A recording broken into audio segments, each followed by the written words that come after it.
केंद्रीय विधानमंडल जो दो भागों में बांटा गया था, केंद्रीय मंडल दो भागों में बांटा गया था, केंद्रीय विधानमंडल और राज्य परिषद। जो वर्तमान में अभी भी ये व्यवस्था सुचारू रूप से व्यवस्थित है। जो केंद्रीय विधानमंडल है वर्तमान में इसको लोकसभा कहते हैं, तो जो राज्य परिषद है उसको वर्तमान में क्या कहते हैं, राज्यसभा। अच्छा साहब, और व्यवस्था क्या की गई, व्यवस्था इसमें नंबर 2 विशेषता में ये की गई कि इन दोनों के जो प्रतिनिधि हैं, चाहे वो राज्य परिषद हो चाहे भले ही आपके केंद्रीय विधानमंडल हो, दोनों के जो प्रतिनिधि हैं वो किस प्रकार चुने जाएंगे, प्रत्यक्ष निर्वाचन द्वारा। किस हिसाब से चुने जाएंगे, प्रत्यक्ष निर्वाचन द्वारा। तो ये व्यवस्था रखी गई नंबर 2 विशेषता में। केंद्रीय मंडल को दो भागों में, केंद्रीय विधानमंडल, राज्य परिषद, जिनको वर्तमान में क्या कहते हैं, वर्तमान में लोकसभा और राज्यसभा। इसके जो प्रतिनिधि थे, इसके निर्वाचन की व्यवस्था किस हिसाब से रखी गई, प्रत्यक्ष निर्वाचन द्वारा। उसके बाद देखेंगे हम जो नंबर 3 विशेषता थी वो क्या थी। नंबर 3 विशेषता ये थी कि जो गवर्नर जनरल की कार्यकारिणी थी, गवर्नर जनरल की या वायसराय, गवर्नर जनरल वायसराय की कार्यकारिणी सभा जो उसके लिए इंपॉर्टेंट थी, जो उसका सारा कार्यभार देखती थी, उसमें अब इतना भारतीयों के लिए थोड़ा राहत दे दी गई कि उनमें अब 3 भारतीय शामिल होंगे। गवर्नर जनरल वायसराय की कार्यकारिणी में 6 लोग हुआ करते थे, 6 सदस्य, और 6 सदस्य में से भारत के लिए भारतीयों को कितना अनवैर कर दिया गया, उसमें से भारतीय रहेंगे 3 भारतीय अनवैर कर दिए गए। ये काम अच्छा किया। गवर्नर जनरल वायसराय की कार्यकारिणी सभा में 6 सदस्य हुआ करते थे, जिसमें से अब क्या कर दिए गए, 3 भारतीय सदस्य रहेंगे उस कार्यकारिणी सभा में। इसको क्या कर दिया, इसको अनिवार्य कर दिया गया नंबर 3। तो इसको आप कैसे ध्यान रखेंगे, इसको ध्यान रखेंगे नंबर 3 पे 3 सदस्य अनिवार्य, इस हिसाब से ध्यान रखेंगे। नंबर 3 पे 3 भारतीय सदस्य क्या हो गए, अनिवार्य हो गए, किसने में से, 6 में से। तो 3 नंबर पे 3 सदस्य, इस हिसाब से ध्यान रखेंगे। नंबर 2 का कैसे ध्यान रखेंगे, केंद्रीय मंडल को कितने भागों में बांट दिया गया, 2 भागों में, 2 भागों में बांट दिया गया दूसरे नंबर पे। नंबर 3 पे 3 सदस्य 3। नंबर 4 पे देखेंगे, नंबर 4 पे क्या था कि केंद्र में उत्तरदायी शासन की व्यवस्था ना होना, केंद्र में उत्तरदायी शासन की व्यवस्था नहीं की गई। अगर मैं तुम्हें वास्तविकता में बताऊं, अब इसमें देखो कागजों में 1919 एक्ट के तहत अंग्रेजों द्वारा केवल कागजों में प्रांतों में किसकी व्यवस्था की गई, प्रांतों में की गई। किसकी व्यवस्था, प्रांतों में की गई। एक तो द्वैध शासन तो था ही। द्वैध शासन का मतलब क्या था, द्वैध शासन का मतलब शासन 2 हिसाब से चलेगा।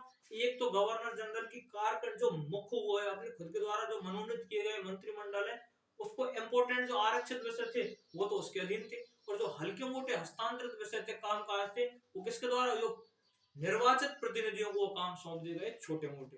तो 2 हिसाब से काम चलेगी, तो हस्तांतरित विषय और एक आरक्षित विषय। इस हिसाब से द्वैध शासन का निर्माण किया गया प्रांतों में, जो नंबर 1 में ही मैं तुम्हें बता चुका हूँ। और उसके हिसाब से उसके अलावा उन्होंने कहा कि प्रांतों में उत्तरदायी शासन की व्यवस्था भी हम करेंगे। और किसकी व्यवस्था करेंगे, एंड उत्तरदायी शासन। अब उत्तरदायी शासन का क्या मतलब है, उत्तरदायी शासन का मतलब है अगर जनता वहां की नाखुश है, कोई भी जनता वो समस्या, कोई भी काम बिगड़ता है, तो वहां पे उत्तर दिया जाएगा। ऐसे नहीं है कि अपनी मनमानी चलेगी। उत्तरदायी का मतलब ये है उत्तर। अब देखो उत्तरदायी शासन की व्यवस्था की गई प्रांतों में, और वास्तविकता में अगर हम देखें तो कोई उत्तरदायी शासन की व्यवस्था नहीं की गई। जनता को कोई ज्यादा लाभ हुआ नहीं, और कितने भी काम बिगड़े जनता किसी से कुछ नहीं पूछ सकते थे, क्योंकि पूछते प्रताड़ित और उसे शोषित किया जाता था। उत्तरदायी शासन की केवल किस में व्यवस्था की गई, कागजों में। लेकिन फिर भी ध्यान रखेंगे, क्वेश्चन आता है, क्वेश्चन भी कागजों में ही आता है, ये भी ध्यान रखेंगे आप। तो क्वेश्चन आपसे पूछेगा कि प्रांतों में द्वैध शासन की स्थापना 1919 एक्ट तहत, प्रांतों में उत्तरदायी शासन की स्थापना 1919। लेकिन 1919 के एक्ट में केंद्र में उत्तरदायी शासन के लिए कोई भी लाइन तैयार नहीं की गई थी केंद्र में। तो केंद्र में उत्तरदायी शासन की व्यवस्था के लिए कागजों में भी जगह नहीं थी। प्रांतों में तो कागजों के लिए जगह थी, लेकिन वास्तविकता में कभी भी उत्तरदायी शासन की प्रांतों में व्यवस्था हुई नहीं। क्यों नहीं हुई? क्योंकि प्रांतों में जो उत्तरदायी शासन था, प्रांतों में उत्तरदायी शासन था, जो मुख्य काम थे वो किसके अंडर में थे? खुद वायसराय के अंडर में। और उनमें से अगर काम बिगड़े तो वायसराय किसके लिए जवाब देगा? किसी के लिए जवाब नहीं देगा। तो जवाब जब किसी के लिए काम बिगड़ेगा जब देगा ही नहीं, तो कहां से वो उत्तरदायी शासन की व्यवस्था बताओ। तो इसलिए केवल प्रांतों में छोटे मोटे कार्य जो हस्तांतरित विषय थे उनके लिए उत्तरदायी शासन की व्यवस्था हुई, बाकी कोई उत्तरदायी शासन की व्यवस्था नहीं हो। और वो भी जो छोटी मोटी थी वो भी केवल कागजों में, वास्तविकता में नहीं की गई। तो केंद्र में उत्तरदायी शासन की व्यवस्था नहीं की गई। क्यों नहीं की गई? क्योंकि जो केंद्र में उत्तरदायी शासन की व्यवस्था इसलिए नहीं की गई क्योंकि जो केंद्रीय विधानमंडल और राज्य परिषद दो तरह के सदन हुआ करते थे केंद्रीय मंडल के, और दोनों का हेड कौन था? दोनों के हेड थे हमारे वायसराय साहब। अब इन दोनों सभाओं से या खुद वायसराय से कोई काम बिगड़ेगा, ये किसके लिए जवाब देगा? इसके कुछ ऊपर है? नहीं देगा। किसी को कोई डर है ही नहीं है इसको, तो कोई जवाब नहीं देगा। तो केंद्र में उत्तरदायी शासन की व्यवस्था नहीं हुई। क्यों नहीं हुई? क्योंकि केंद्र का पूरा मालिक था वायसराय, और वायसराय किसके लिए जवाब देगा? किसी के लिए नहीं। तो इस तरह से आप ध्यान रखेंगे केंद्र में उत्तरदायी शासन की व्यवस्था नहीं हुई थी। ठीक है सर। इसको नंबर 4 पे ध्यान कैसे रखेंगे? मुख्य चीज इसमें उत्तरदायी, और उत्तरदायी में उत्तर में कितने अक्षर हैं? उत्तर में अक्षर है 4, और चौथे नंबर पे उत्तर, इसलिए आप ध्यान रखेंगे चौथे नंबर पर उत्तर, और उत्तर में अक्षर है 4, तो चौथे पे उत्तरदायी शासन की व्यवस्था नहीं की गई। और कहां पे नहीं की गई? केंद्र में, जबकि प्रांत में की गई, केवल कागजों में। नंबर 5 पे देखेंगे हम विषय। नंबर 5 में क्या है? विषय। नंबर 5 पे विषय है आपका, विषयों को दो भागों में बांट दिया गया। विषयों को कितने भागों में बांट दिया गया? विषयों को बांट दिया गया आपके दो भागों में। कौन कौन से भागों में बांट दिया गया? विषय देखो, आज भी विषयों को तीन भागों में, सॉरी आज तो 3 भागों में बांटा गया है, लेकिन पहले शुरुआत में भी भारत में 2 ही विषय होते थे, एक तो राज्य सूची के विषय और एक केंद्र सूची के विषय। तो इसलिए विषय जो थी उनको 2 भागों में बांट दिया गया। एक तो प्रांतीय, सबसे पहले केंद्रीय लेंगे, एक तो केंद्रीय विषय, और एक नंबर 2 प्रांतीय विषय। अब इसमें क्या था? जो केंद्र की इंपोर्टेंट जो ऐसी चीजें थी जो डायरेक्ट केंद्र से ही शासित हो सकती हैं, केंद्र से संचालित हो सकती हैं, उन्होंने केंद्र उन चीजों को केंद्र अंडर में रखा। और जो प्रांत की ही चीजें थी जिनमें प्रांत अपना खुद का कुछ भी करे, केंद्र का कोई लेना देना नहीं है, प्रांत में खुद ही उसका शासन करेगा, खुद ही व्यवस्था करेगा। प्रांत का ही जिसमें सब कुछ झगड़ा लेना देना था वो प्रांतीय विषय हो गए। उस समय कौन से विषय प्रांत में थे, कौन से सब विषय केंद्र में थे, इनका कोई जिक्र हुआ नहीं है। हुआ है तो उसको विस्तार रूप से आप पढ़ना पड़ेगा। इसमें से यहाँ से क्वेश्चन नहीं आते, केवल इतना ध्यान रखना है कि विषयों को कितने भागों में डिवाइड किया गया? 2 भागों में, केंद्रीय और प्रांतीय भागों में। ठीक है। उसके बाद जैसे कि आज मैं तुमसे कह दूं, जैसे कि जो रेलवे विभाग का विषय है वो किसके अंडर में? वो पूरे केंद्र सरकार के अंडर में। जैसे कि सड़क परिवहन का विषय किसके अंडर में? वो प्रांत के विषय में। सड़क परिवहन के मामले में केंद्र कोई उलट पलट नहीं करेगा। सड़क अगर बनानी है तो राज्य ही उसका बजट देगा, लेकिन कोई भी अगर रेलगाड़ी बनानी है, रेलगाड़ी का बजट है, इधर उधर करना, उसको किसकी जिम्मेदारी हो? केंद्र की जिम्मेदारी है। तो इस तरह से चीजें होती हैं, जो कुछ सब विषय होते हैं जो केवल जिनमें प्रांत ही उलट फेर कर सकता है, उसमें केंद्रीय। अच्छा सा इसमें और क्या हुआ था? और ये हुआ था जब विषयों को 2 भागों में बांट दिया गया, और आज भी विषयों को 2 भागों में बांट दिया गया है। तो विषयों को 2 भागों में बांट दिया गया है, तो इसी के कारण संघात्मक जो व्यवस्था है, संघात्मक शासन व्यवस्था की नींव रखी गई, या हम कह सकते हैं कि 1919 में एक्ट में संघात्मक शासन की क्या रखी गई? नींव रखी गई। अब तुम कहेंगे कि संघात्मक शासन क्या है?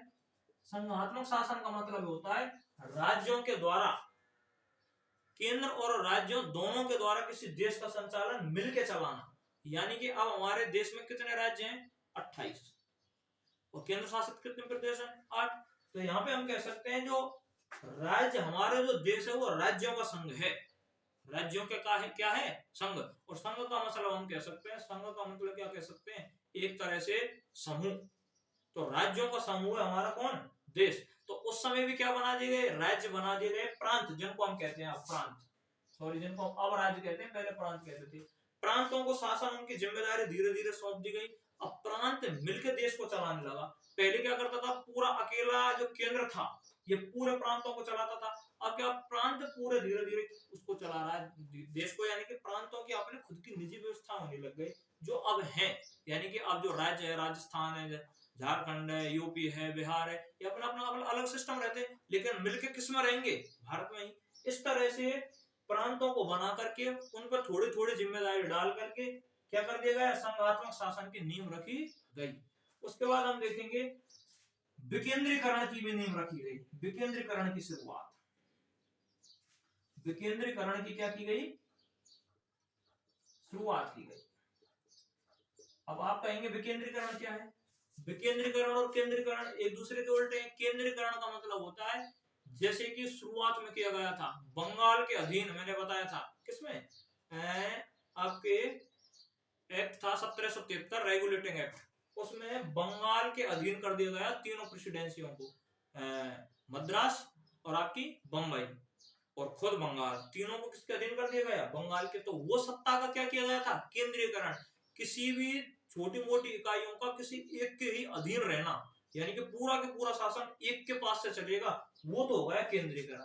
लेकिन अब पूरा का पूरा शासन थोड़ी थोड़ी जिम्मेदारियों के साथ सबकी सहयोग से चलेगा, ये काम वो करेगा, ये काम वो करेगा, तो ये हो गया शासन का विकेंद्रीकरण। किसी एक के अधीन नहीं, सबके अधीन थोड़ा थोड़ा, तो ये क्या हुआ, विकेंद्रीकरण। अब सबके अधीन कैसा हुआ, सबके अधीन इस तरह से हुआ कि प्रांतों के व्यवस्थाएं धीरे धीरे कर दी गई, प्रांतों का अधीन शासन कर दिया गया, प्रांतों में थोड़ा थोड़ा वजन आ गया।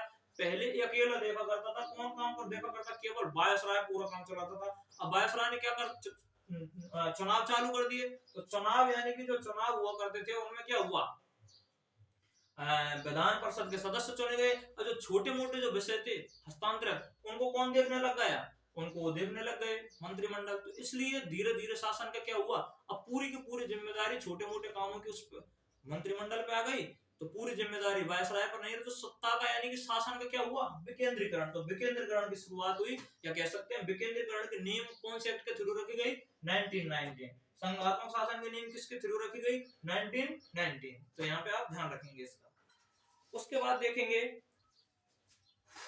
नंबर 6, नंबर 6 में आपका निर्वाचन।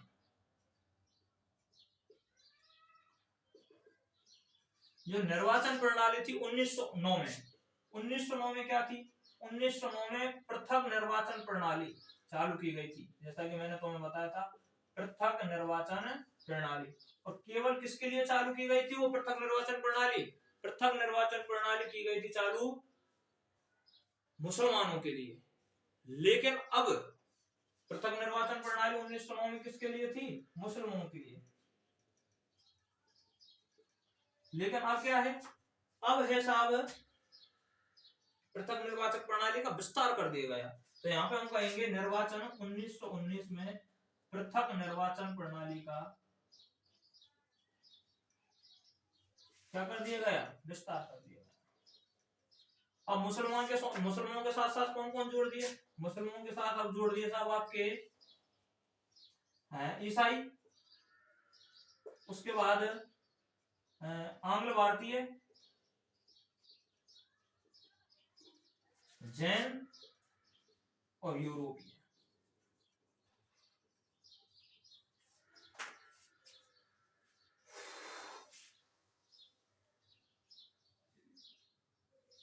अब यहाँ पे हम देखेंगे पृथक निर्वाचन प्रणाली का जो विस्तार किया गया था, ईसाई, आंग्ल भारतीय, जैन और यूरोपीय।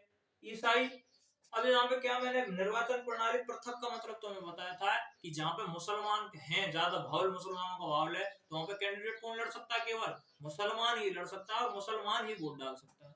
जैसे कि जैन बाहुल क्षेत्र है, जैन ही वोट डाल सकता है, जैन ही, यानी कि जो पहले सांप्रदायिकता की आग लगाई गई थी अब उसको बुझाया गया नहीं, बल्कि उसमें थोड़ा और घी डाल दिया गया, और ज्ञान है, और घी ने पीपा के पीपे डाल दिए गए। उसमें कैसे डाल दिए गए कि अब के पहले तो केवल मुसलमानों के लिए था, अब किसके लिए, ईसाइयों के लिए अलग, आंग्ल भारतीयों के लिए अलग, जैन के लिए अलग और यूरोपीय अलग। इसका मतलब क्या है, आंग्ल भारतीय क्या है आप पूछेंगे, तो आंग्ल भारतीय यहाँ पे हैं जिनकी माता तो भारतीय और जिनके पिता विदेशी हुआ करते थे, जिनकी यानी कि पिता विदेशी है और माता भारतीय, उनकी जो संतान उत्पत्ति होगी क्या कहलाएंगे? आंग्ल भारतीय कहलाएंगे। और जो यूरोपीय हैं, जहां जहां जिनका बाहुल्य है वही चुनाव लड़ेंगे। यानी कि सांप्रदायिक निर्वाचन प्रणाली का विस्तार किया गया। जो प्रथम निर्वाचन प्रणाली या सांप्रदायिक निर्वाचन प्रणाली, यानी कि और फूट डाली गई, थोड़ी थोड़ी और बढ़ाया गया, यानी कि फायदा कम नुकसान ज्यादा। तो इसमें ये किया गया, निर्वाचन प्रणाली थोड़े का सांप्रदायिक जो निर्वाचन प्रणाली थी उसका क्या कर दिया गया? विस्तार कर दिया गया। उसके बाद देखेंगे नंबर 7 पे क्या किया, इसको ध्यान कैसे रखेंगे? तो नंबर 5 को ध्यान रखेंगे। देखो 12वीं और 11th और 12th में कौन कितने सब्जेक्ट होती है हमारे पास? 5 विषय होती है हमारे पास। तो विषय कितनी हो गई? 5। तो विषय कौन से नंबर पे आएंगे? 5 नंबर पे। तो ध्यान रखना है विषय कौन से नंबर पे है? 5 पे।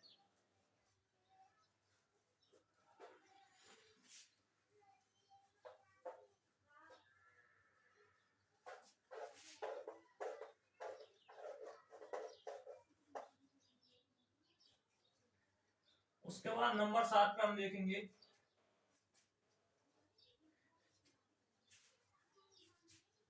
नरेश मंडल की स्थापना की। इस एक्ट के थ्रू क्या की गई? भारत सरकार अधिनियम के थ्रू नरेश मंडल कब की गई? 8 अगस्त। कब की गई? 8 अगस्त 1921 को की गई। 8 अगस्त 1919 को नरेश मंडल की स्थापना की गई। यानी कि पूरे के पूरे जो इनके अधीन जो राजा थे उनका एक मंडल बना दिया गया। उसका हेड कौन रखा गया? आप बताएंगे हेड कौन रखा गया? हेड सबका जहां पे बात आ जाए, हेड कौन है? वायसराय भाई साहब, हमारे वायसराय। इनको क्या कर दिया गया?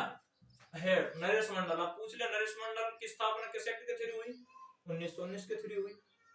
सन तो मुश्किल ही पूछेगा, इतना डीपली क्वेश्चन बनता नहीं है, लेकिन UPSC level RS level exam में पूछ भी लेता है। और इनके हेड कौन रखे गए? वायसराय रखे गए। नरेश मंडल की स्थापना किस एक्ट के थ्रू हुई? 1999 के थ्रू हुई। तो इसमें इतना ही है। 8 में देखेंगे लंदन में भारतीय उच्चायुक्त की नियुक्ति की गई। लंदन में भारतीय उच्च आयुक्त की नियुक्ति। लंदन में भारतीय उच्चायुक्त की नियुक्ति की गई। अब देखो भारतीय उच्चायुक्त का मतलब क्या है? यहाँ पे भारतीय उच्चायुक्त, तो यहाँ पे देखेंगे आप जो लंदन से इंफॉर्मेशन भारत के लिए, भारत की इंफॉर्मेशन लंदन के लिए, यानी कि ज्यादा से ज्यादा वहां की स्थिति, यानी कि ब्रिटेन की स्थिति, ब्रिटेन में क्या चल रहा है, ब्रिटेन से क्या समाचार है, उनको कहां तक पहुंचाना? भारत तक पहुंचाना। यानी कि एक तरह से मध्यस्थता का काम करता था कौन? भारतीय उच्चायुक्त। मध्यस्थता, तो मध्यस्थता का काम करता था भारतीय उच्चायुक्त की और कब की गई इसकी? जो भारतीय उच्चायुक्त कब की गई? 1919 एक्ट के थ्रू। वही हम पढ़ रहे थे।